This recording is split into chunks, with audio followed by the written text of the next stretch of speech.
Hi friends, എല്ലാവർക്കും പുതിയ വീഡിയോയിലേക്ക് സ്വാഗതം. ഞാൻ ശ്രീകുമാർ. ഇന്നത്തെ വീഡിയോയിലൂടെ നമ്മൾ ഷെയർ ചെയ്യുന്ന ക്യാൻഡിൽ സ്റ്റിക്ക് എന്ന് പറയുന്നത് inverted hammer and shooting star എന്ന് പറയുന്നതാണ്. അപ്പോൾ നമ്മൾ പ്രീവിയസ് ആയിട്ട് നിങ്ങളെ ഇൻട്രൊഡ്യൂസ് ചെയ്തിട്ടുണ്ടായിരുന്ന ഒരു ക്യാൻഡിലായിരുന്നു ഹാമർ ആൻഡ് ഹാങ്ങിങ് മാൻ. ഈ ഒരു ക്യാൻഡിലിന് ഓപ്പോസിറ്റ് ആയിട്ടുള്ളൊരു ഷേപ്പിലാണ് നമുക്കിത് കാണാനായിട്ട് പറ്റുന്നത്. ഓക്കെ, ഇതിനെ നമ്മൾ എങ്ങനെ വിലയിരുത്തുന്നു എന്ന് വെച്ച് കഴിഞ്ഞാൽ രണ്ടും ഒരേ പോലെയാണ് കാണാനുള്ളത്. ഇതിൻ്റെ കളറിനല്ല ഇമ്പോർട്ടൻ്റ് എന്നുള്ള കാര്യം നമ്മളെപ്പോഴും ഓർത്ത് വെക്കുക.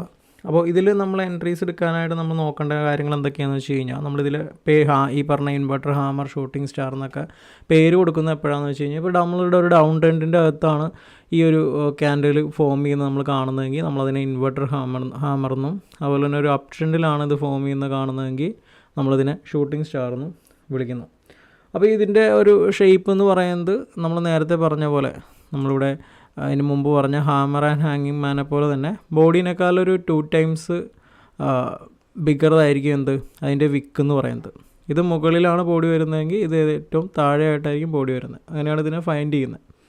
ഓക്കെ, അപ്പോൾ ഈ ഒരു പാറ്റേൺ കണ്ടു കഴിഞ്ഞാൽ നമുക്കിതിൽ എങ്ങനെ എൻട്രി എടുക്കാം എന്ന് നമുക്ക് നോക്കാം. അപ്പോൾ അതിന് മുമ്പ് ഈ ഒരു പാറ്റേൺ ഒരു റിവേഴ്സൽ പാറ്റേൺ ആണെന്ന് നിങ്ങൾ മനസ്സിലാക്കുക. കാരണം നിങ്ങൾക്കറിയാം ഇതൊരു ഡൗൺ ട്രെൻഡിൽ നമ്മൾ കാണുമ്പോൾ മാർക്കറ്റ് തിരിച്ച് റിവേഴ്സായി അപ് ട്രെൻഡിലേക്ക് മൂവ് ആവുന്നു. അപ് ട്രെൻഡിൽ കാണുന്ന സമയത്ത് മാർക്കറ്റ് റിവേഴ്സായി ഡൗൺ ട്രെൻഡിലേക്ക് പോകുന്നു. നമുക്കിത് റിയൽ ചാർട്ടിൽ ഞാനൊന്ന് എക്സാമ്പിൾ കാണിച്ചു തരാം. ഇവിടെ നിങ്ങൾക്ക് നോക്കിക്കഴിഞ്ഞാൽ ഇവിടെ ഒരു ഡൗൺ ട്രെൻഡിന് ശേഷം ഇവിടെ ഒരു ഷൂട്ടിംഗ് സ്റ്റാർ ഫോം ചെയ്തിട്ടുള്ളതായിട്ട് നിങ്ങൾക്ക് കാണാനായിട്ട് പറ്റും. അപ്പോൾ ഈ ഒരു ഷൂട്ടിംഗ് സ്റ്റാർ ഫോം ചെയ്തതിന് ശേഷം നമ്മളിവിടെ എൻട്രി എടുക്കേണ്ട എവിടെയാണെന്ന് ചോദിച്ചു കഴിഞ്ഞാൽ ഇതിന് ശേഷം വരുന്ന നെക്സ്റ്റ് ക്യാൻഡിലിനെ ഡിപ്പെൻഡ് ചെയ്തിട്ടാണ് നമ്മൾ എൻട്രി എടുക്കേണ്ടത്. അതായത് ഇതൊരു ഗ്രീൻ ക്യാൻഡിൽ ആയതുകൊണ്ട് തന്നെ നമ്മൾക്ക് ഇവിടെ ഓപ്പണിങ് വരുന്നതെന്ന് പറഞ്ഞു കഴിഞ്ഞാൽ ഗ്രീൻ ക്യാൻഡിലിൻ്റെ താഴെ നിന്ന് മുകളിലേക്ക്. അപ്പോൾ ഇതിൻ്റെ ഒരു നമ്മൾ കൺഫർമേഷൻ എന്ന് പറയുന്നത് ഇത്രയേ ഉള്ളൂ.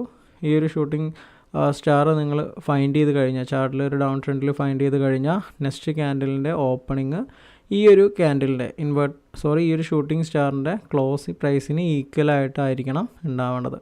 അതിനുശേഷം നിങ്ങൾക്ക് എൻട്രി എടുക്കാം. ടാർജറ്റായിട്ട് ഫസ്റ്റ് റെസിസ്റ്റൻസ് ഏരിയ വെക്കാവുന്നതാണ്. ഓക്കെ, അപ്പോൾ ഇത് തന്നെ നമുക്ക് ഡൗൺ ട്രെൻഡിൽ വന്ന് എങ്ങനെ എൻട്രി എടുക്കണമെന്ന് നോക്കാം. ഇവിടെ നോക്കിക്കഴിഞ്ഞാൽ നിങ്ങൾക്ക് ഇതൊരു അപ് ട്രെൻഡിന് ശേഷം ഒരു ഷൂട്ടിംഗ് സ്റ്റാർ ഫോം ആയിട്ടുള്ളതായിട്ട് ഇവിടെ കാണാൻ പറ്റും. ഓക്കെ, അതിനുശേഷം നമ്മൾ അപ്പോൾ ഈ ഒരു റെഡിഷ് ക്യാൻഡിലായതുകൊണ്ട് തന്നെ അതിൻ്റെ ഓപ്പണിങ് മുകളിൽ, ക്ലോസിങ് വരുന്ന താഴെയാണ്. അപ്പോൾ നമ്മളുടെ ഈ ഒരു കൺഫർമേഷൻ പ്രകാരം എന്താ ചെയ്യേണ്ടത്? ഈ ഒരു ക്യാൻഡിലിൻ്റെ ക്ലോസിങ്ങിന് ശേഷം നെക്സ്റ്റ് ക്യാൻഡിലിൻ്റെ ഓപ്പണിങ് എവിടെ വേണം? ഈ ഒരു ക്യാൻഡിൽ, അതായത് നമ്മളുടെ ഇൻവെർട്ടർ ഹാമറിൻ്റെ ക്ലോസിംഗ് പ്രൈസിന് ഈക്വലായിരിക്കണം പുതിയ നെക്സ്റ്റ് ക്യാൻഡിലിൻ്റെ ഓപ്പണിംഗ് പ്രൈസ് വരേണ്ടത്. ഇവിടെ നോക്കിക്കഴിഞ്ഞാൽ അങ്ങനെയാണ് വന്നിട്ടുള്ളത്. അവിടെ നമുക്കൊരു എൻട്രി എടുക്കാം. ഫസ്റ്റ് ടാർജറ്റ് ഏരിയ സെറ്റ് ചെയ്ത് കൊടുക്കാവുന്നതാണ്.